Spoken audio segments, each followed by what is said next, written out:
गांव की रक्षा की जिम्मेदारी जिस प्रधान पर थी, क्या वही हाथ में लाठी लेकर गांव में दहशत फैलाता नजर आया। वायरल वीडियो में आखिर कौन लोग हैं जो खुलेआम सड़क पर कानून को चुनौती देते दिख रहे हैं, और क्या इस मामले में सच दबाने की कोशिश हो रही है। जी हाँ, गोरखपुर के गोला थाना क्षेत्र के ग्राम पुरसा देउर में 5 मई की शाम जो कुछ हुआ उसने पूरे गाँव को हिला कर रख दिया। गाँव की गलियों में अचानक चीख पुकार गूंजने लगी। लोग घरों से बाहर निकल आए और देखते ही देखते पूरा इलाका रणभूमि में बदल गया। पुरानी रंजिश ने ऐसा विस्फोटक रूप लिया कि दो पक्ष आमने सामने आ गए। लाठी डंडे चले, लोग एक दूसरे पर टूट पड़े और गांव में अफरा तफरी का माहौल बन गया, जिसे देखकर हर कोई दहशत में आ गया। अब इस पूरे घटनाक्रम का वीडियो सोशल मीडिया पर तेजी से वायरल हो रहा है। वीडियो में साफ दिखाई दे रहा है कि किस तरह लोग हाथों में डंडे लेकर दौड़ रहे हैं।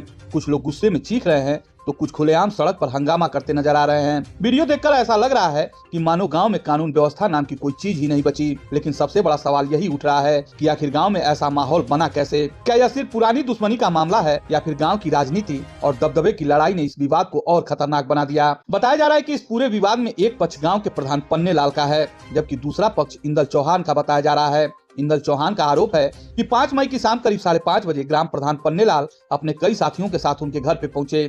आरोप है कि पहले कहा सुनी हुई, फिर गाली गलौज शुरू हुई और देखते ही देखते मामला हिंसा में बदल गया। इंदल चौहान का कहना है कि उनके परिवार के लोगों को बेरहमी से पीटा गया। परिवार के मुताबिक इस हमले में कृष्ण नारायण और राजकुमार गंभीर रूप से घायल हो गए हैं। बताया जा रहा है कि दोनों के सिर में गंभीर चोट लगी है और मारपीट के दौरान वे मौके पर ही गिर पड़े। गाँव में अचानक चीख पुकार सुनकर आसपास के लोग मौके की तरफ दौड़ पड़े। किसी तरह लोगों ने बीच बचाव कराया, तब जाकर मामला शांत हुआ। लेकिन आरोप है कि जाते जाते हमला करने वाले लोग धमकी देकर वहां से निकले। अब इस पूरे विवाद का वीडियो वायरल होने के बाद मामला सिर्फ गांव तक सीमित नहीं रह गया, बल्कि पूरे इलाके में इस घटना को लेकर चर्चाएं हो रही हैं।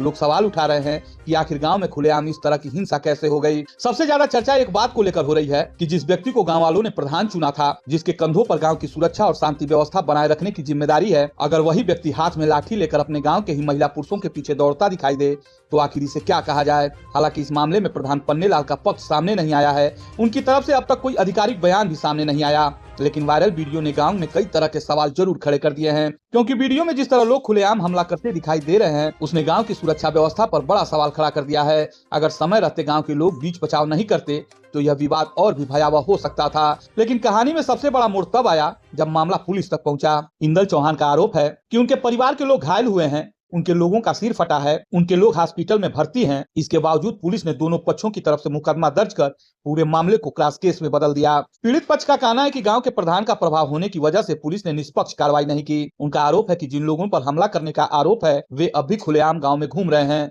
परिवार का कहना है कि वे लगातार डर और दहशत में जी रहे हैं। महिलाएं और बच्चे सहमे हुए हैं। गांव का माहौल अब भी तनावपूर्ण बताया जा रहा है। दूसरी तरफ पुलिस सूत्रों का कहना है कि दोनों पक्षों की तरफ से मुकदमा दर्ज कर लिया गया है। पूरे मामले की जांच की जा रही है और जो भी तथ्य सामने आएंगे उसी के आधार पर आगे की कार्रवाई होगी। लेकिन अब सवाल लगातार उठ रहे हैं, अगर एक पक्ष के लोग गंभीर रूप से घायल हुए हैं तो फिर दोनों पक्षों पर बराबर कार्रवाई क्यों? क्या पुलिस पर किसी तरह का दबाव है या फिर मामला जितना दिखाई दे रहा है उससे कहीं ज्यादा उलझा हुआ है? गांव में अब दो तरह की चर्चाएं चल रही हैं। एक तरफ लोग इसे पुरानी रंजिश का नतीजा बता रहे हैं तो दूसरी तरफ कुछ लोग इसे गांव की सत्ता और दबदबे की लड़ाई मान रहे हैं। सबसे बड़ी बात यह है कि जिस तरह खुलेआम लाठी डंडे चले उसने लोगों के मन में डर पैदा कर दिया है। गांव के लोग अब यह जानना चाहते हैं कि वायरल वीडियो में दिखाई देने वाले लोगों पर आखिर क्या कार्रवाई होगी, क्या आरोपियों की गिरफ्तारी होगी, क्या पुलिस निष्पक्ष जांच करेगी या फिर यह मामला भी धीरे धीरे ठंडे बस्ते में चला जाएगा। फिलहाल गांव में तनाव का माहौल बना हुआ है। दोनों पक्ष आमने सामने हैं और पुलिस पूरे मामले की जांच में जुटी होने की बात कह रही है। लेकिन वायरल वीडियो ने इतना जरूर साबित कर दिया है